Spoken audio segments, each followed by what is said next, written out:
प्यारे बच्चों नमस्कार। मैं स्वागत करता हूं आप सभी का बुध स्टडी पॉइंट के यूट्यूब चैनल में। और आज हम इस वीडियो के माध्यम से बिहार बोर्ड के 9th क्लास के पहले अध्याय संख्या पद्धति के अंतर्गत प्रश्नावली 1.3 के प्रश्नों को हल करेंगे। तो जैसा कि बच्चों हमने पिछले वीडियो में प्रश्नावली 1.3 के 3 तक के क्वेश्चंस को हल किया था, तो आज हम चौथे क्वेश्चन को सबसे पहले लेंगे। तो जैसा कि आप स्क्रीन पे देख पा रहे हैं, चौथा क्वेश्चन कह रहा है 0.999 को P/Q के रूप में व्यक्त कीजिए। क्या आप अपने उत्तर से आश्चर्यचकित हैं? अपने अध्यापक और कक्षा के सहयोगियों के साथ उत्तर की सार्थकता पर चर्चा कीजिए। तो बच्चों, जैसा कि हमने इस तरह के क्वेश्चंस को पहले भी हल कर लिया है, तो उसी कॉन्सेप्ट के आधार पर हम सबसे पहले इस क्वेश्चन में दिए हुए संख्या को x मान लेते हैं। तो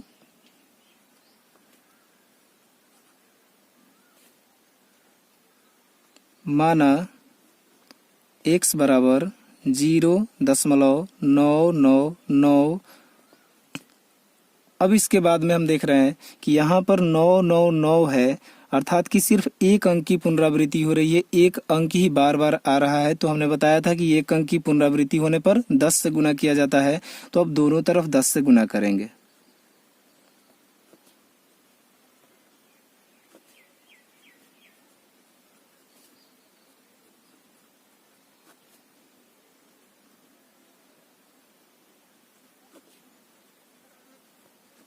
दोनों तरफ 10 से गुना करने पर तब क्या हो जाएगा, ये हमारा 10x हो जाएगा। उसके बाद जब इस संख्या में हम 10 से गुना करेंगे तो ये 0.1 स्थान आगे आ जाएगा, तब ये हो जाएगा 9.999 इस प्रकार का। इसके बाद में ये 10x है बराबर इतना को हम 9 + 0.999 इस प्रकार से लिख सकते हैं, क्योंकि फिर से इन दोनों संख्याओं को आपस में जोड़ेंगे तो ये ऊपर वाली संख्या प्राप्त हो जाएगी। आगे चलते हैं। 10x बराबर 9 प्लस, अब चूंकि इतना बराबर हमने x माना है तो इस संख्या के बदले में हम यहाँ पर x लिख सकते हैं।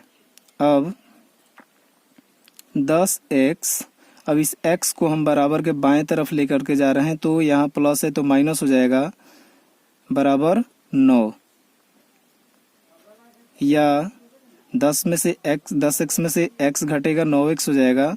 उसके बाद में 9, इसलिए x बराबर 9/9, ये कट करके 1 प्राप्त हो रहा है।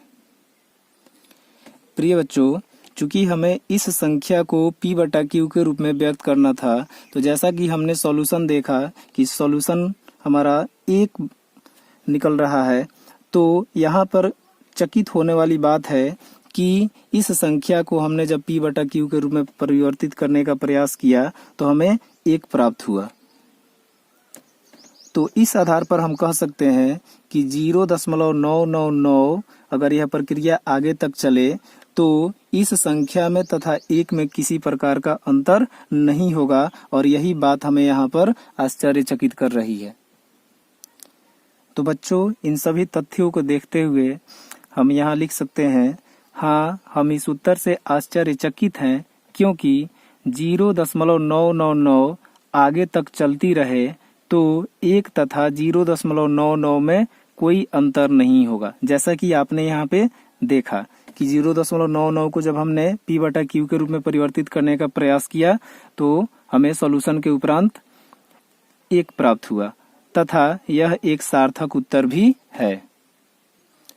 अब चलते हैं दूसरे क्वेश्चन की तरफ। तो जैसा कि आप क्वेश्चन को देख रहे हैं, 1/17 के दशमलव प्रसार में अंकों के पुनरावृत्ति खंड में अंकों की अधिकतम संख्या क्या हो सकती है? अपने उत्तर की जांच करने के लिए विभाजन क्रिया कीजिए। तो बच्चों, 1/17 के दशमलव प्रसार में अंकों की पुनरावृत्ति देखने के लिए हमें 1/17 में विभाजन की क्रिया करनी है। तो चूंकि यह विभाजन की क्रिया काफी लंबी है, जैसा कि आप देख पा रहे हैं कि यह विभाजन की क्रिया काफी लंबी है, तो तो थोड़ा सा समय को बचाने के लिए हमने इस क्वेश्चन को पहले से ही बना के रखा है।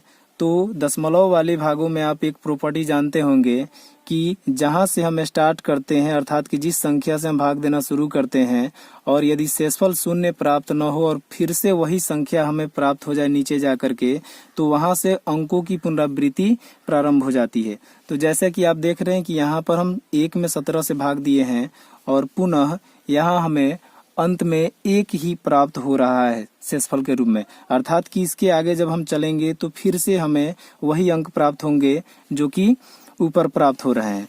तो इस प्रकार से बच्चों यहाँ पर हमारे ये जितने भी अंक हैं जो कि भागफल के रूप में दिए गए हैं, इन अंकों की टोटल संख्या 16 हो जाती है, जो कि ये अंक बार बार आते चले जाएंगे। तो इस प्रकार से हम विभाजन क्रिया करने के बाद हम लिख सकते हैं कि 1/17 के दशमलव प्रसार में अंकों के पुनरावृत्ति खंड में अंकों की अधिकतम संख्या 16 होगी। तो बच्चों अब चलते हैं अगले प्रश्न की तरफ। और अगला प्रश्न जैसा कि आप देख पा रहे हैं, P/Q जहां Q is not equal to 0 की रूप की परिमेय संख्याओं के अनेक उदाहरण लीजिए जहां P और Q पूर्णांक हैं जिनका 1 के अतिरिक्त अन्य कोई उभयनिष्ठ गुणनखंड नहीं है और जिसका शांत दशमलव निरूपण है। क्या आप यह अनुमान लगा सकते हैं कि Q को कौन सा गुण अवश्य संतुष्ट करना चाहिए? तो बच्चों अब हम इसके लिए कुछ उदाहरण लेंगे जो कि शांत दशमलव प्रसार को निरूपित करें।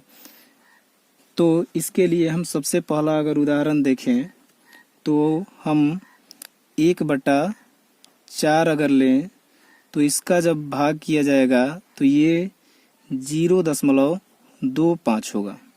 अब चूंकि 1 और 4 में कोई उभयनिष्ठ गुणनखंड भी नहीं है, अर्थात कि 1 और 4 में सिर्फ समान अंक की अगर बात करें भाग लगने वाली, तो 1 से इसमें भी लगेगा, 1 से इसमें भी लगेगा।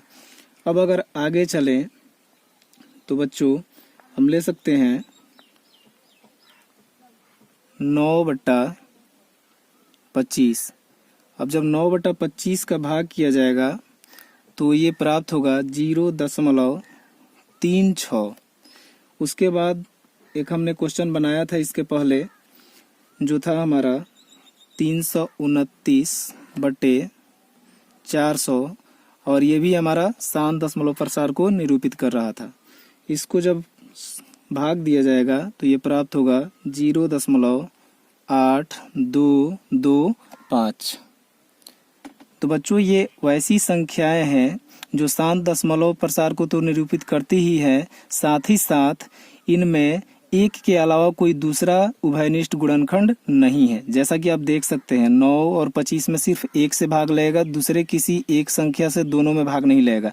उसी प्रकार 329/400 में भी होगा।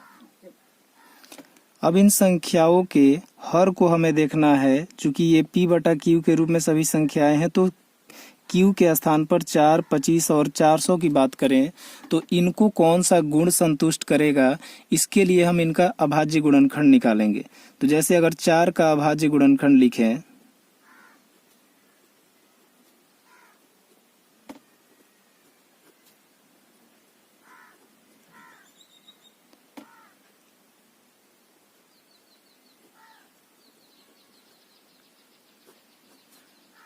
हो जाएगा 2 गुने 2।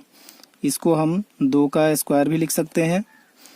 अगर 25 की बात करें और 25 का अभाज्य गुणनखंड निकालेंगे तो ये हो जाएगा 5 गुने 5, जिसको हम 5 का स्क्वायर लिख सकते हैं।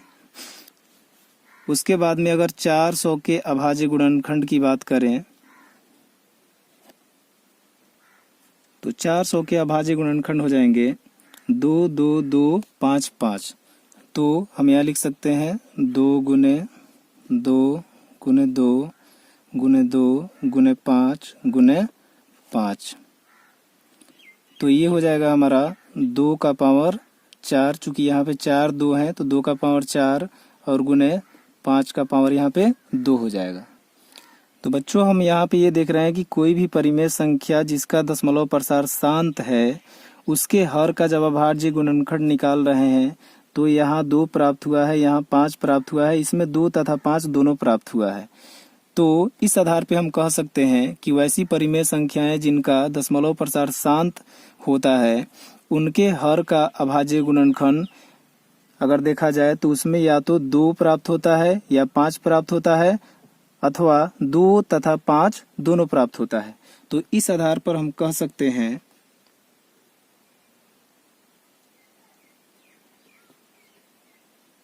उपरोक्त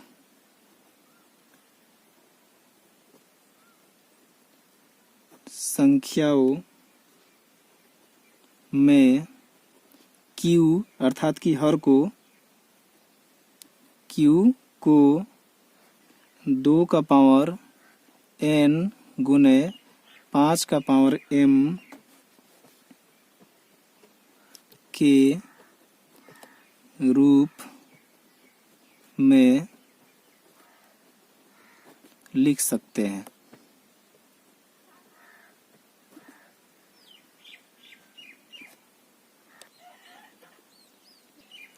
तो बच्चों अब इस प्रश्नावली के 7वें प्रश्न को देखें। तो प्रश्न कहता है ऐसी 3 संख्याएं लिखिए जिनके दशमलव प्रसार अनवसानी अनावर्ती हो। तो प्यारे बच्चों हमें इस क्वेश्चन के उत्तर के लिए 3 वैसी कोई भी संख्याएं लिख देनी है जिनका दशमलव प्रसार जो है अशांत हो। तो इसके लिए हम लिख सकते हैं, अगर पहले संख्या की बात करें तो हम लिख सकते हैं 0.01 0.001 0.001 डैश डैश डैश, ये एक संख्या हो गई। दूसरी संख्या की बात करें तो हम लिख सकते हैं 0.20 2002000। तीसरी संख्या हम लिख सकते हैं 0.003 डैश डैश डैश। तो ये कहना हमारा एकदम से सही है कि 3 ऐसी संख्याएं हैं जो कि अशांत दशमलव प्रसार को दर्शा रही हैं, लेकिन इसका उत्तर सिर्फ यही तीनों संख्याएं नहीं हो सकती है। हम इनके अलावा भी जो भी संख्याएं मन करे लिख सकते हैं, परंतु उनका दशमलव प्रसार जो है अशांत होना चाहिए। अब चलते हैं इस प्रश्नावली के 8वें प्रश्न की तरफ। और 8वां प्रश्न है परिमेय संख्याओं 5/7 और 9/11 के बीच की 3 अलग अलग अपरिमेय संख्याएं ज्ञात कीजिए। तो बच्चों हमें 5 और ये कहें कि 5/7 और 9/11 के बीच 3 अलग अलग अपरिमेय संख्याएं लिखनी है। तो हम सबसे पहले इनके दशमलव प्रसार को देखेंगे। तो अगर 5/7 का हम विभाजन करें तो हमें प्राप्त होगा 0.714285। इसके बाद से फिर हमें 5 प्राप्त होने लगेगा, अर्थात कि इसके विभाजन क्रिया के फलस्वरूप जो भागफल प्राप्त होगा इसमें इन अंकों की पुनरावृत्ति प्रारंभ हो जाएगी। उसके बाद अगर 9/11 की बात करें तो हमें प्राप्त होगा 0.81 और इसमें 81 की पुनरावृत्ति होगी। तो अब हमें 0.714285 तथा 0.81 के बीच की 3 अलग अलग अपरिमेय संख्याएं लिखनी है। तो बच्चों अब हम इन दोनों संख्याओं के बीच में 3 अलग अलग परिमेय संख्याएं इस प्रकार से लिख सकते हैं। चूंकि किन्हीं 2 संख्याओं के बीच में अनंत रूप से परिमेय तथा अपरिमेय संख्याएं होती हैं, तो हम इन तीनों संख्याओं के अलग भी कोई दूसरी संख्या लिख सकते हैं। और आप अगर इन संख्याओं को देखें तो ये तीनों अपरिमेय संख्याएं हैं तथा 0.714285 एवं 0.81 के बीच में पड़ेंगी। तो बच्चों चलते हैं अब इस प्रश्नावली के आखिरी सवाल की तरफ। और आखिरी सवाल है बताइए कि निम्नलिखित संख्याओं में कौन कौन संख्याएं परिमेय और कौन कौन संख्याएं अपरिमेय है। और 1 नंबर जैसा कि आप देख रहे हैं लिखा हुआ है √3। अगर बात करें √23 की, तो √23 एक ऐसी संख्या है जिसका वर्गमूल एक पूर्ण संख्या नहीं होगा। तो हम यहाँ लिख सकते हैं कि यह अपरिमेय संख्या है। उसके बाद अगर दूसरे क्वेश्चन की बात करें तो यहाँ पे दिया है √225 और √225 का वर्गमूल कितना होता है 15, जो कि ये क्या हो गया, एक पूर्ण संख्या है इसका वर्गमूल। तो इसलिए हम कह सकते हैं कि यह एक परिमेय संख्या है। तो हम लिख सकते हैं कि यह परिमेय संख्या है। उसके बाद में इसके तीसरे सवाल को देखें तो तीसरा सवाल है 0.3796। तो तीसरा सवाल चूंकि हमारा दशमलव में तो है, परंतु लास्ट में हम देख रहे हैं कि कोई डॉट डॉट नहीं दिख रहा है, अर्थात कि यह एक शांत दशमलव प्रसार है।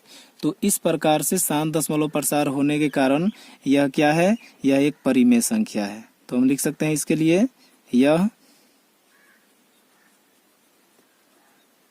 परिमेय संख्या है। उसके बाद चौथे क्वेश्चन की अगर बात करें इसके, तो 7.478478 और लास्ट में आप देख रहे हैं डॉट डॉट दिया है। तो इसका मतलब हुआ क्या, ये सीधे दिख रहा है कि यह एक अशांत दशमलव प्रसार है, अर्थात कि यह अपरिमेय है। तो हम लिख सकते हैं यह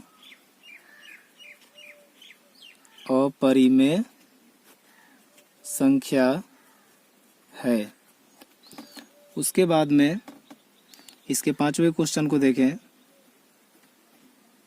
तो पांचवा क्वेश्चन है 1.101000 ये डॉट डॉट डॉट। तो ये देख करके ही पता चल जा रहा है कि यह भी हमारा अपरिमेय संख्या है।